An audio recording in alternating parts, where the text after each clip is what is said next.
Hi, and I'm here with another book review, and it's actually a review of an adult book because over the last few weeks there's been a lot of comments on BookTube about it being YA central and lack of original content, which original content I can't help you that much with, but I decided I would try to review more of my adult and romancy reads in case there's people out there that want to watch those.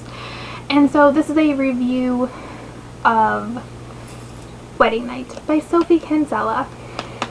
And I did take notes, but I don't know where I put them.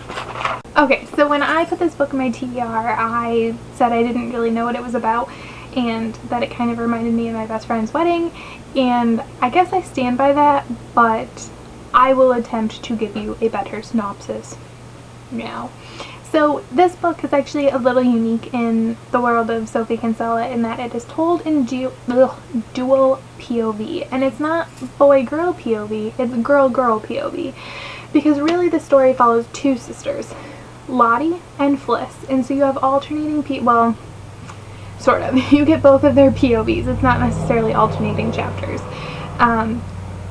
Fliss is the older sister and Lottie is the younger one, and Lottie is the girl is in a relationship at the beginning of the book and thinks her boyfriend is going to propose to her, but he doesn't. Instead, he asks her what she wants to do with his airline miles, and she's just like, oh my gosh, no, I want to get married. And he's like, I wasn't really thinking about marriage. And so she breaks up with him, and in a fit of anger over their breakup, which apparently she does things like this every time she goes through a breakup, she makes what her sister calls an unfortunate choice. And she meets up with a boy that she knew when she was 18 on her gap year, and they had this deal that if they weren't married by the time they were 30, they would get married. They're both like 33 now, but they decide to enact that and run away and get married to each other.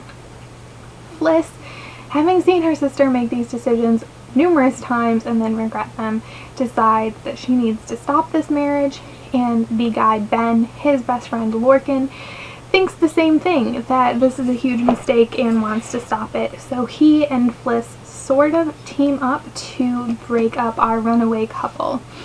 And basically the whole book is following the escapades of both of those partnerships, I guess. And it's interesting because so Sophie Kinsella writes chick lit, and there's really two major plots in chick lit.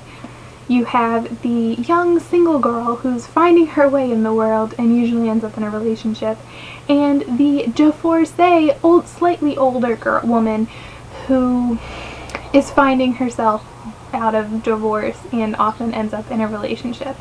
And Sophie Kinsella primarily writes the first one, but this is a combination of both because you have Lottie, who's young and wants to get married, and then you have Fliss, who is a recently divorced mom of a young son, and she's like, it's a horrible divorce. Her husband is such an ass, or ex-husband. So that's interesting, and the characters, as per usual, are pretty awesome. Like, Sophie Kinsella just knows how to write people. Let me put this down. So Fliss I prefer over Lottie. I think she's a little more down to earth, and I like her story more. Like, I like seeing her relationship with her son, and I like her struggle with kind of being a parent to her younger sister and those kinds of feelings. Like I said, Lottie's just a little flighty for me, a little crazy town. If you've read Confessions of a Shopaholic, Lottie is kind of like Becky Bloomwood, but a little more extreme. I wish there was more Lorcan. I really liked him. I thought he was awesome. He reminded me of Luke Brandon from the Shopaholic series. Like, not like a carbon copy of him, but they kind of had similar personality traits, which I liked. Like, they're very serious businessmen, but they know how to have a good laugh and stuff. I don't know. Like, they would totally be friends.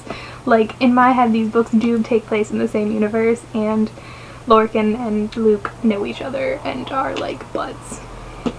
And then Noah, Fliss's son, adorable. I loved him. He goes on the escapades with them, and he was freaking hilarious. Like, maybe he and Minnie from the Shopaholic series could be like a couple in the future.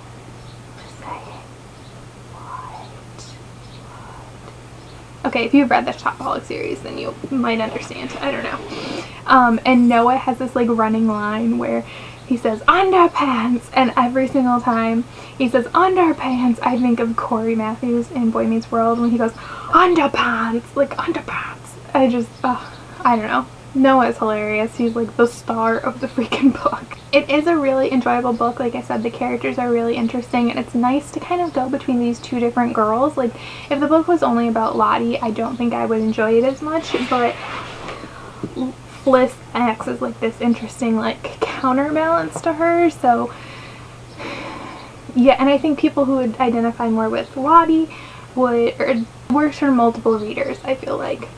But it's definitely not my favorite Sophie Kinsella book.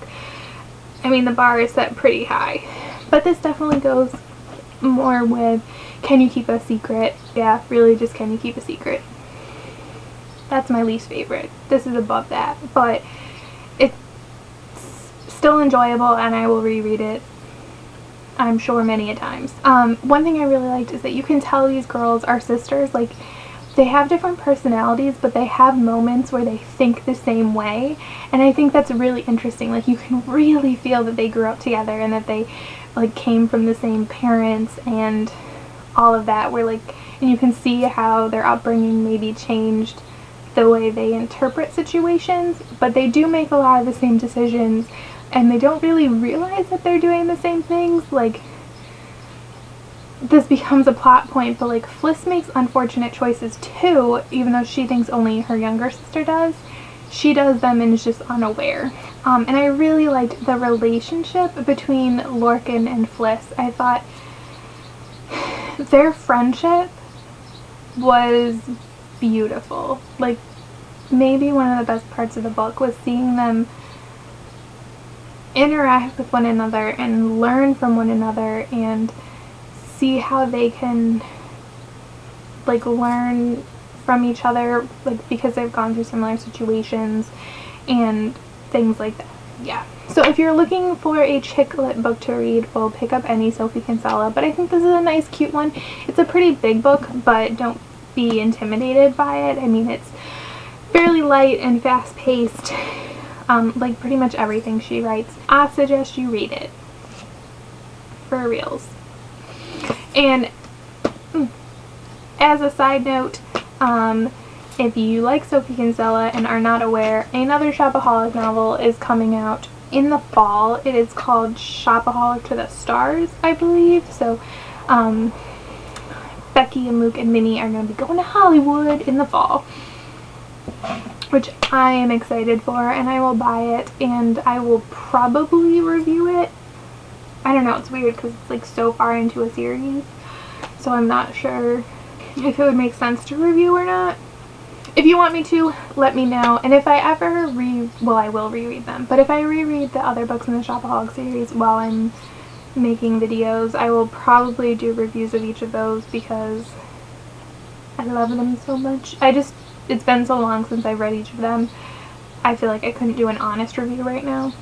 So, and it's been several years. Mini Shopaholic came out my senior year of college, so that was 2010, 2011. So it's been several years since the book came out. So if you've read Wedding Night, let me know what you thought down in the comments. Or if you've read anything by Sophie Kinsella, let me know. She's kind of getting some popularity on BookTube, which I think is awesome because she's amazing. I really, really like her.